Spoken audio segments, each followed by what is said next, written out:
जय जिनेन्द्र जय जिनेन्द्र जय जिनेन्द्र। श्री सिद्ध क्षेत्र मांगी तुंगी जी का इतिहास।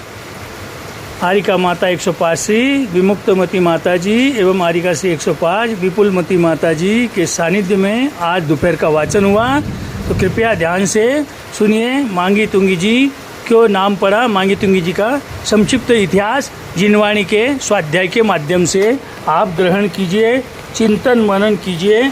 मांगी तुंगी सिद्ध क्षेत्र की वंदना यात्रा किन भावनाओं के साथ करना चाहिए? आराधना करना चाहिए, स्तुति करना चाहिए।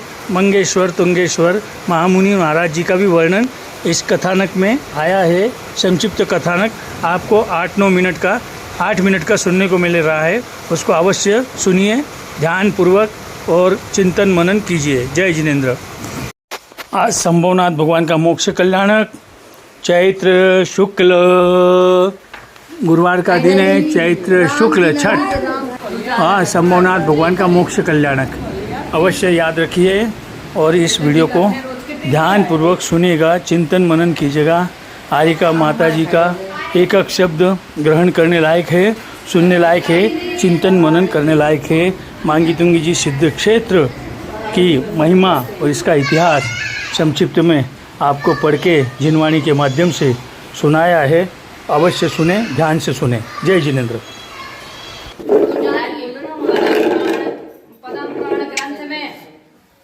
पद्म पुराण ग्रंथ में पर्व में 42वें पर्व में वनस्पति आदि पहाड़ का वर्णन किया गया है। औषधि पौधे आज भी वहाँ उत्पन्न होते, लेकिन उनकी सही पहचान नहीं होने के कारण युग उपयोग नहीं हो रहा है। रूसा का तेल, एक रूसा हम जानते हैं, तो वनस्पति से बनता है, इस पहाड़ पर होती है, इस पहाड़ पर है। सन 1985 में बाल ब्रह्मचारी गणेश लाल जी ने उसका तेल बना करके आचार्य संघ को दिया। आज भी आदिवासी लोग बहुत सारी वनस्पतियों का उपयोग करते हैं। बरसात के दिनों में पूरा पहाड़ गेंदा के फूलों से केसरिया नजर आने लगता है। रान, सेवंती, सागौन, सीताफल, बांस, बेर, जामुन, करवल, चक्की, पपीता, अरंड, आम, टमाटर आदि के पेड़ पौधे से फल यात्री पहाड़ पर सहदेवी नाम की वनस्पति है। पहाड़ पर सरस्वती सहदेवी नाम की वनस्पति है, जिसकी सुगंध से बुखार उतर जाता है, जो बरसात में नजर आती है। सोलापुर से आए हुए एक डॉक्टर साहब ने बताया कि ऐसी वनस्पति जिसको खाने से भूख नहीं लगती, एक ऐसी वनस्पति भी जिसके पास रख दो उसके सारे परस्पर झगड़े भी मिट जाते हैं। और झगड़ा बढ़ाने वाली भी सब एक वनस्पति है। यात्रीगण वंदना के समय इन वनस्पतियों की सुगंध से हर्षित होते हैं। औषधि वनस्पति की संबद्ध घटना है 1988 की। आरिका सुगुणमती माता जी पहाड़ पर वंदना करने जा रही थी। चलते चक्कर खाकर गिर पड़ी, मस्तक में चोट आई, खून बहने लगा।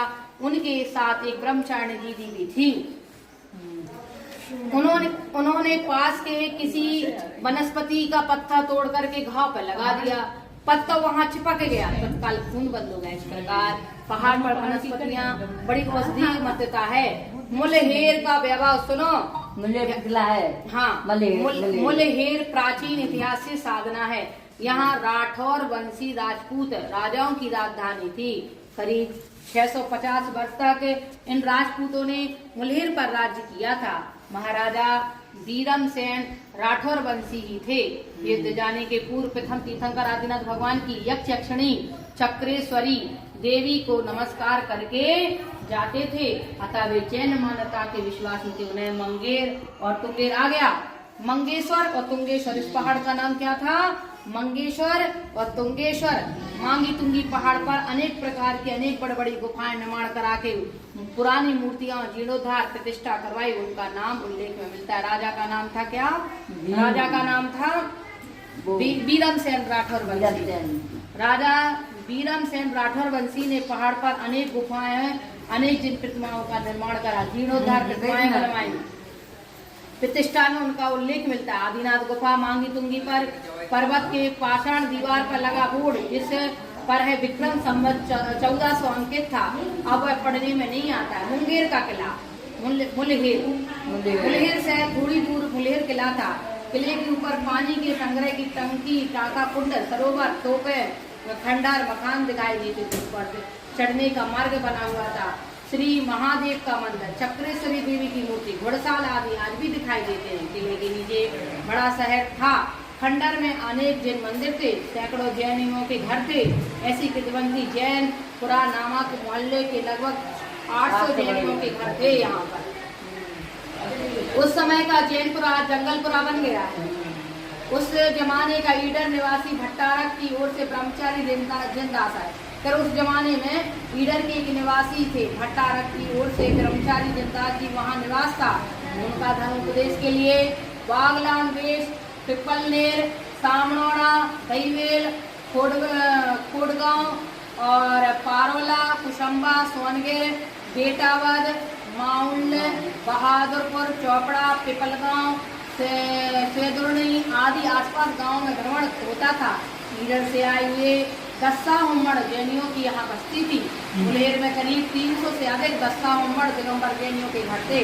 उसके ब्रह्मचारी ने संस्कृत और प्राकृत में अनेक ग्रंथ रचे। उन आपका एक शिष्य बेटापद निवासी बेणीदास जी दस्सा हुम्मड़ एक महान विद्वान भी हो गया। पहले मांगी तुंगी जी आने वाले यात्रीगण मुलेर में ही ठहरते। मुलेर कहाँ है? बड़ी धर्मशालाएं थी, बड़ी बड़ी। यात्रीगण विश्राम करके कच्चे रास्ते से 5-6 किलोमीटर पर्वत के दुर्गम रास्तों से जय जय की धुनी सहनाद करते भक्ति भाव से गिरिराज तलहटी तक पहुंचे थे। कोई भव्यात्मा अपनी पुण्य की कसौटी से करते हुए पहाड़ पर वंदना के लिए जाकर के अपने को कृत्य समझता था। आप कह रहे हैं कि यहाँ पर मुल्लेर गांव था और मुंगेश्वर और तुंगेश्वर नाम की पहाड़ी। आप कह रहे हैं मांगी तुंगी का नाम कैसे पड़ा, खुद बताते हैं। बहुत क्षति हुई अपने धर्म।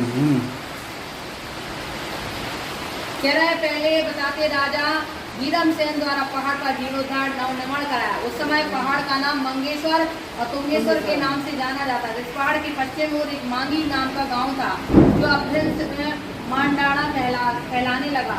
पूर्व में तुंगी नाम का गांव था और पश्चिम में मांगी नाम का गांव था और दोनों गांव उस समय बड़े शहर थे। तुंगी ग्राम आज तुंगन कहलाता है, तुंगी ग्राम आज तुंगन कहलाता है। इन्हीं गांवों के नाम से पहाड़ को मांगी तुंगी कहा जाने लगा। सबसे ऊंचा होने से एक तुंगीगिरी और जनता की मनौती पूर्ण करने से दूसरा मांगीगिरी। सबसे ऊंचा होने की वजह से तुंगीगिरी, जनता की मनोकामनाएं पूर्ण हुई, मनौती पूरी हुई, इसलिए उसका नाम मांगीगिरी ऐसा नाम प्रसिद्ध हुआ जो मिल करके मांगी तुंगी नाम से प्रचलित हो गया। बोले पंच परमेश्वरी भगवान की जय। मांगी तुंगी सिद्ध क्षेत्र की जय।